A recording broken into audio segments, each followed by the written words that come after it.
투자자에게 권하는 투자조언 일부. 제49강 직장인을 위한 투자조언.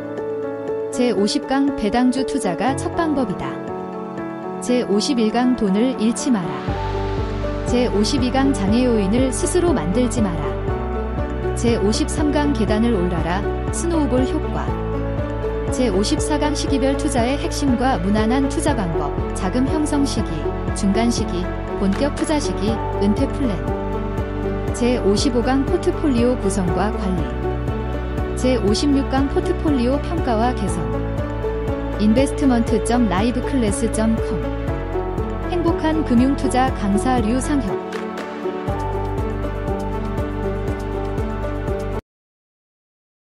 제49강 직장인을 위한 투자조언. 생애계획의 목적은 일생 동안 필요한 자금과 자산을 조달하고 적절하게 지출을 통제함으로써 인생의 경제적인 만족을 높이는 것이다.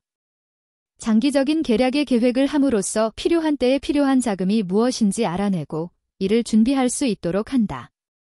정책적 지원이나 금융적 지원을 통해서 쉽게 2천만 원에서 1억 원, 가구 기준 최대 차이는 4억 원 정도의 자금을 마련할 수 있다.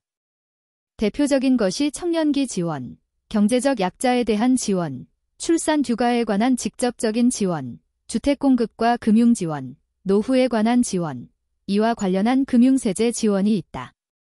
무엇을 지원받을 수 있는지 알고 있어야 지원을 받을 수 있고 지원을 받기 위한 조건을 준비할 수 있다.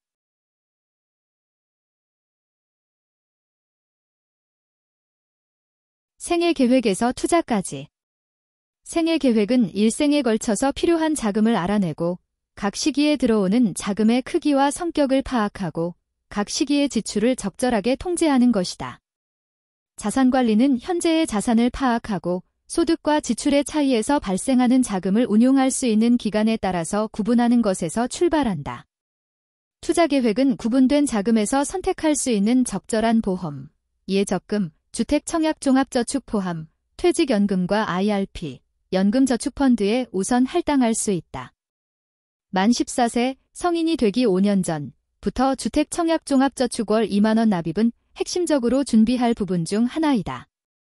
이 부분 하나가 주택의 구입을 결정하거나 대출이자 비용에 있어서 최대 5천만 원의 차이를 낼 수 있다. 위에서 구분된 자금 중에 5년 이상 활용할 수 있는 자금은 포트폴리오 운용을 할 수 있다. 여기에는 채권, 주식, 금과 같은 부분이 있다. 왼쪽 그림에서 재정계획은 매년의 계획이다. 자산은 변동분에 가깝다. 소득 중에 지출이 예정된 부분과 자산관리를 할 자금으로 나눌 수 있다. 총자산은 금융자산과 금융 외 자산으로 구분되고 투자자산은 연금 전환이나 계좌인출 전까지는 누적된다. 금융자산 부분은 화폐가치의 하락이나 투자 수익률에 큰 영향을 받게 된다.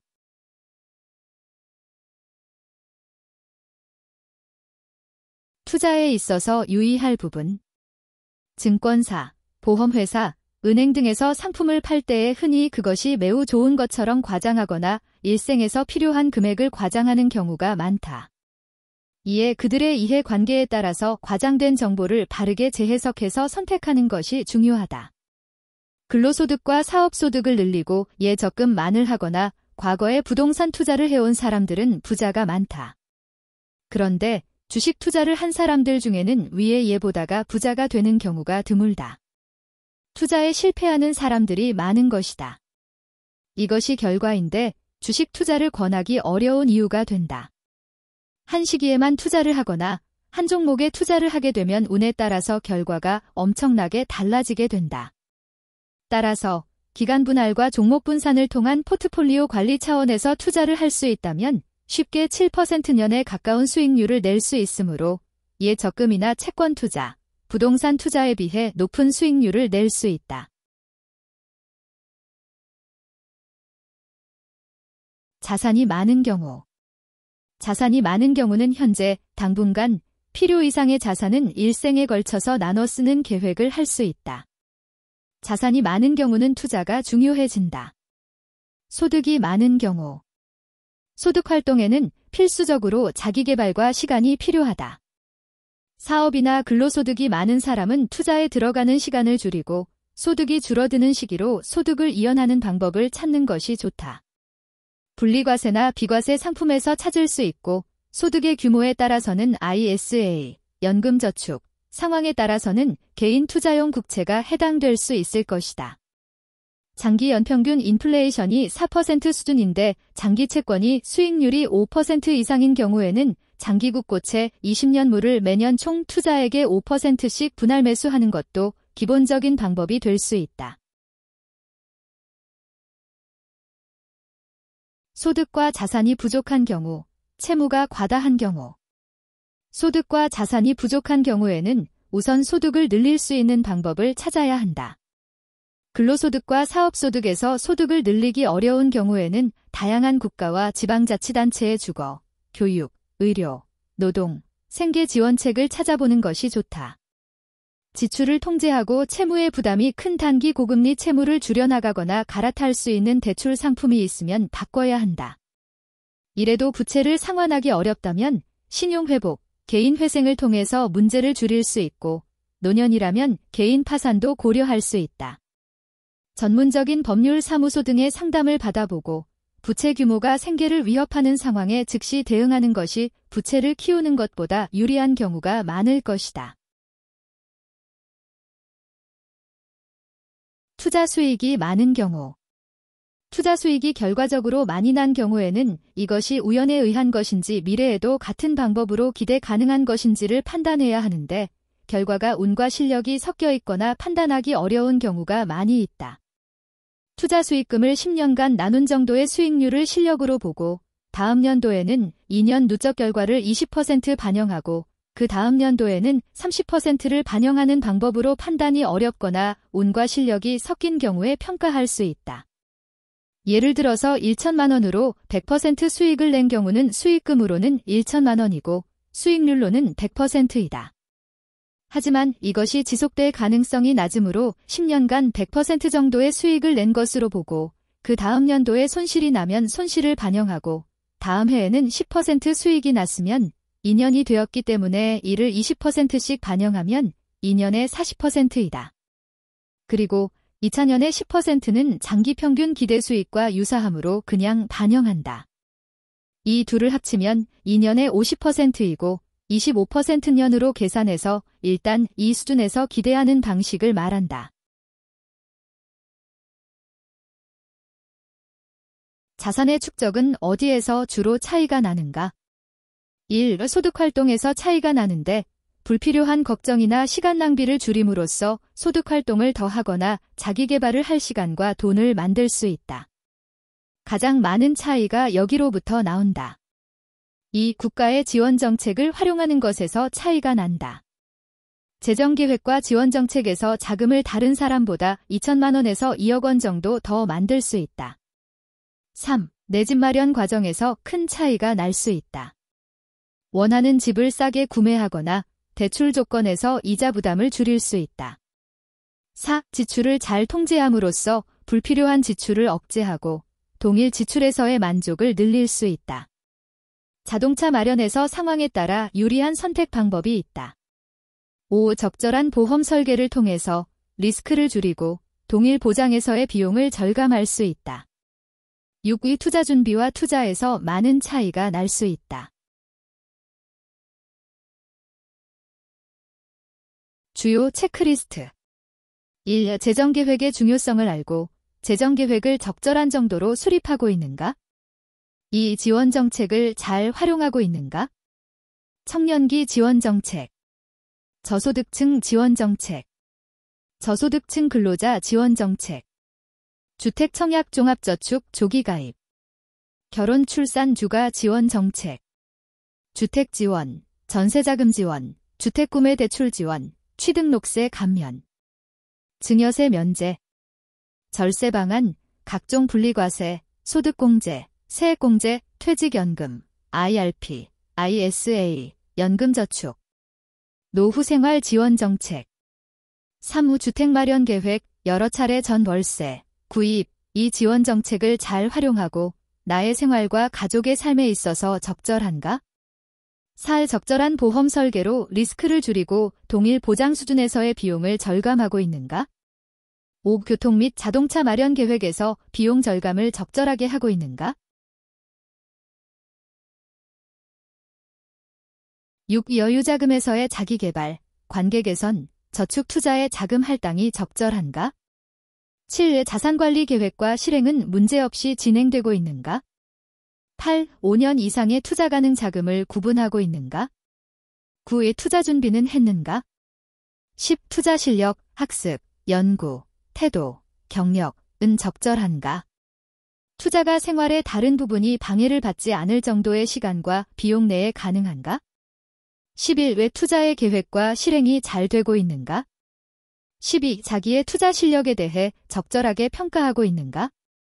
13. 결혼과 배우자 선택을 내게 맞게 잘 하였는가? 14. 자녀 교육과 지원은 적절한가? 15. 양가 부모에 대한 보답이나 지원은 적절한가? 제50강 배당주 투자가 첫 방법이다. 처음 주식을 투자하는 사람은 어떤 종목의 앞으로 5년의 주가 중에서 비교적 저점을 잘 잡지를 못한다. 물론 주식 투자에 있어서 전문적인 사람들과 베테랑들도 마찬가지이다. 최악은 과거 저점을 과신하는 것이다. 배당 투자는 주가가 내렸을 때의 투자자가 대응하기 매우 편리하다. 주가가 내리면 시가 배당률은 올라간다. 시장 전반이 약해서 투매가 일어나는 경우는 배당 투자에 있어서 주가 하락은 좋은 매수 기회가 되는 경우가 많다. 배당을 받아서 자금이 있고 심리적으로 불안해서 매수를 못하는 영향을 덜 받는다. 배당주 펀드의 실적 2016년에서 2021년 사례 배당주 펀드의 5년 수익률 2016년에서 2021년은 연평균 수익률은 8.4%였다. 같은 기간 국내 주식형 펀드 7.6%, 나 공모주 펀드 5.9% 보다 수익률이 높았다. 배당주 펀드의 최근 5년간 2021년 9월 이전 수익률은 평균 33.4%였다. 5년 누적 수익률 33%. 배당주 펀드, 거침없는 진격. 중앙일보 입력 2021년 9월 2일. 2002년에서 2022년 사례.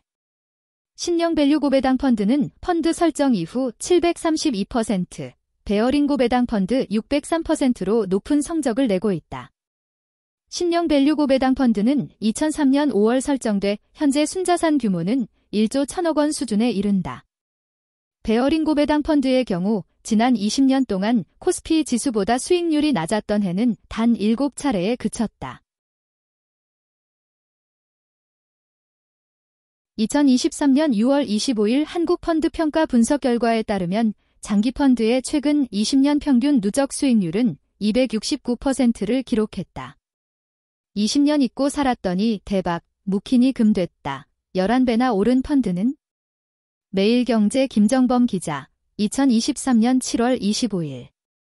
최근 사례. MKF 배당귀족 ETF는 장기 투자 시 수익률이 더 높았다.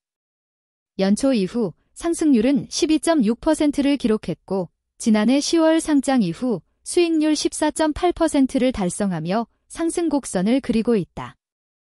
올 12% 수익, 변동장서 빛난 배당귀족 ETF. 김정범 기자, 2023년 8월 1일.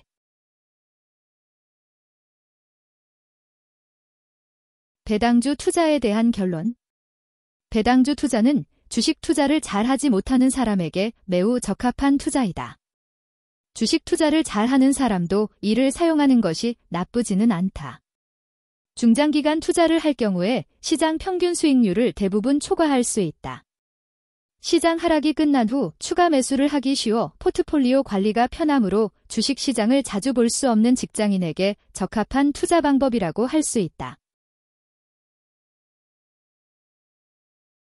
제51강 돈을 잃지 마라. 돈, 머니, 은 화폐, 커런시와 다르게 가치에 더 초점이 맞춰진 단어이다. 화폐가 교환 가치 등을 가질 때의 돈이라고 부른다. 돈을 잃지 마라는 얘기는 10만 달러, 2024년 왜 돈이 2034년에도 10만 달러 이상 되어야 한다는 얘기가 아니다. 2024년에 10만 달러 가치 이상이 되어야 한다는 얘기이다. 명목상의 손해를 보지 않는 방법은 매우 쉽다. 마이너스 금리가 아니라면 은행에 넣어두면 된다. 플러스 금리라면 채권을 사서 만기까지 보유하면 된다. 주식의 경우에는 좀 더 어렵다. 주식은 일정 기간마다 다른 종목들을 사서 시간을 보내면 된다. 투자에 있어서 돈을 잃지 않는 것은 중요하지만 반대로 기회를 잃지 않는 것이 중요하다. 기회를 잃는다면 돈을 잃게 된다. 돈을 실질적으로 버는 것은 어렵고 돈을 실질적으로 벌고자 하면 돈을 벌 수 있는 기회에 적절한 투자를 하는 방법이 가장 현실적이다. 금융기관은 돈을 벌 수 있는 부분을 자기들이 하는 경향이 있다. 평균적으로 돈을 버는 정도에서 수수료를 받을 것이다. 돈을 잃지 말라는 얘기는 결국 돈을 벌라는 얘기와 같다. 돈을 벌려면 기회에 적절한 규모의 투자를 해야 한다. 리스크를 어느 정도 지지 않으면 돈을 잃게 된다는 얘기이다. 기회를 가지려면 늘 어느 정도의 유동성을 가져야 한다. 중장기 포트폴리오 운용에서 20%에서 30%의 유동성이 필요하다.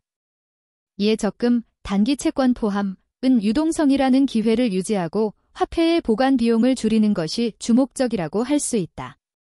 때로는 실질금리를 플러스로 주는데 이런 경우에는 이 부분의 투자를 더 늘리면 된다.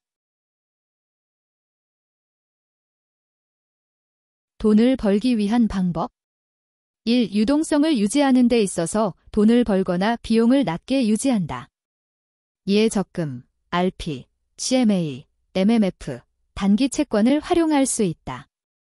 2. 각 자산의 평균적인 가격이나 현재의 기대 수익률을 어느 정도인지 알아야 한다. 쉽지 않다. 3. 기대 수익률이 부담하는 리스크나 리스크 한계와 유동성 희생에 비해 높으면 적절한 규모의 투자를 결정하고 실행해야 한다. 4. 적절한 리스크를 가질 수 있어야 합리적인 투자를 할 수 있다. 제52강 장애 요인을 스스로 만들지 마라. 많은 주식 투자자들이 뉴스나 증권 방송, 주식으로 돈을 번 지인에게서 종목을 구하고 5종목 이하의 몰빵을 한다. 그렇게 해놓고 잘 되면 내가 잘 선택하거나 실력이 있는 것이고 잘 안 되면 정보를 제공한 측을 탓한다. 거의 공짜로 정보를 구하고 그 정보가 탁월해야 한다. 사자마자 올라가야 한다. 그리고 벌면 바로 팔고 또 산다. 계속 맞아야 한다. 그리고 여러 번 투자해서 돈을 벌게 되면 많은 돈을 만들어서 투자를 한다. 주가가 많이 오르는 경우에도 바로 많이 오르지 않고 일정한 시간이 필요한 경우가 많이 있다. 그런데 충분히 오를 때까지 기다릴 수 없다면 스스로 투자에 성공하지 못하게 되는 이유를 만든다. 스스로 장애 요인을 만들었다는 부분에 대해서 다시 한번 하나씩 정리해보자. 1. 오래 투자할 수 있는 자금이어야 한다.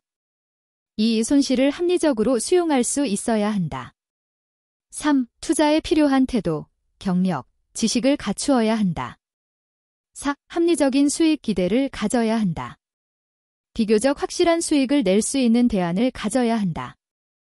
1년에서 3년 정기예금 정도의 수익률이 기준 대안이다.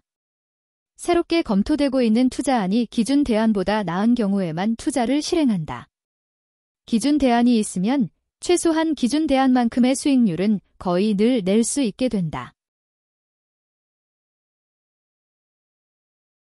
제53강 계단을 올라라, 스노우볼 효과. 계단 오르기. 파란색 점선 계단은 35cm 높이, 검은색 계단은 70cm 높이, 빨간색은 210cm 높이. 사람들은 한꺼번에 많은 계단을 운으로 오르려고 하니까 실패한다. 왼쪽 그림처럼 계단을 한꺼번에 여러 칸씩 오르기보다는 한 칸씩 오르는 것이 힘이 덜 든다. 계단이 아주 길다면 일시적으로 빨리 오르는 것은 전체적으로 목표까지 올라가는데 나은 방법이 아닐 수 있는 것이다. 주식 투자는 높은 수익률을 2년 내 내는 사람들이 그 수익률을 과신하는 경우가 꽤 있다. 놀랄만한 성과는 자만에 빠뜨리기에 충분하다. 5년에서 10년 정도의 시간이 흐르면 이전의 투자 성과는 지속되지 않고 그 방법으로 한 투자의 결과가 처참하게 되는 경우가 대부분이다.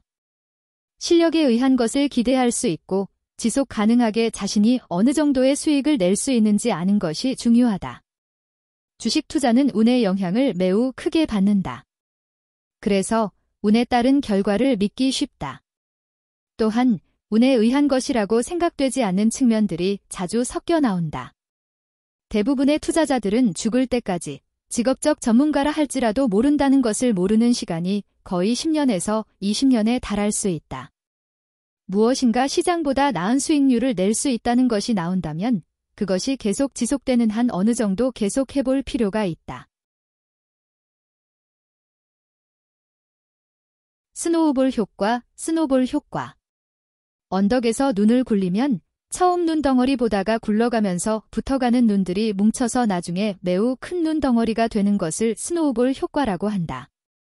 복리의 수익률 구조를 가지는 투자평가 금액은 이자가 붙어나가고 이자에 이자가 반영되는 구조이다.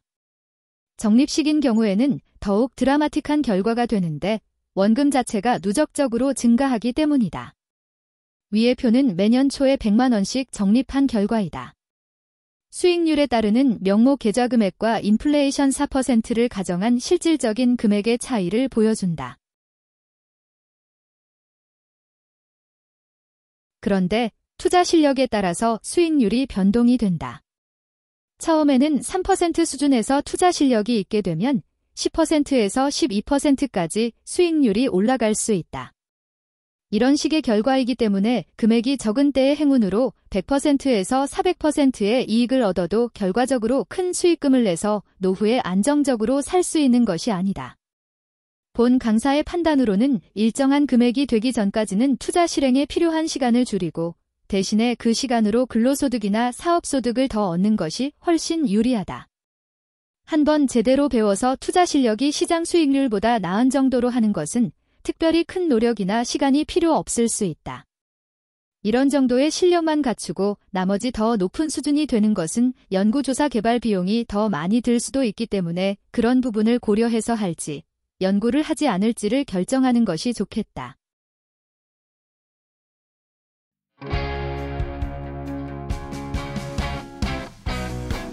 본 영상의 상세한 설명은 다음 강의에서 들으실 수 있습니다. investment.liveclass.com 라이브클래스 행복한 금융투자 강사 류상혁